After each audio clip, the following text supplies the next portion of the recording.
শিল্পনগরী নারায়ণগঞ্জে আবাসিক বাণিজ্যিক সহ প্রায় ৩০,০০০-এর বেশি বহুতল ভবনে নেই অগ্নি নির্বাপন ব্যবস্থা। আইন থাকলেও বিল্ডিং কোড না মেনে গড়ে ওঠা এই সকল বহুতল ভবনগুলোতে উদ্বেগ উৎকণ্ঠা নিয়ে বসবাস করছে নগরবাসী। বিস্তারিত জানাতে নারায়ণগঞ্জ থেকে সরাসরি যুক্ত হচ্ছেন প্রতিনিধি হাসান মজুমদার। বাবলু, এই যে অব্যবস্থাপনা, এ নিয়ে প্রশাসন কোনো ব্যবস্থা গ্রহণ করেছে কিনা জানাবেন।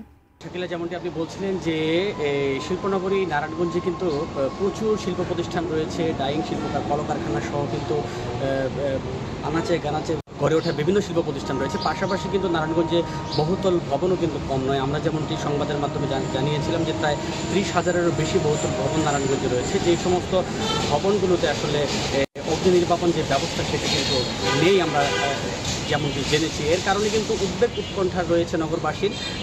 এখানকার যে স্থানীয় বাসিন্দারা রয়েছে তারা যেমনটি বলছেন যে একদিকে শিল্প কারখানার যে ঝনঝন আওয়াজ, অন্যদিকে কিন্তু যে নগরবাসী যেভাবে বসবাস করছে, নিচতলায় আছে দোকান, উপরতলায় গার্মেন্টস এবং তৃতীয় তলা থেকে পুরো বহুতল ভবন জুড়ে কিন্তু আবাসিকভাবে বসবাস করছে নগরবাসী।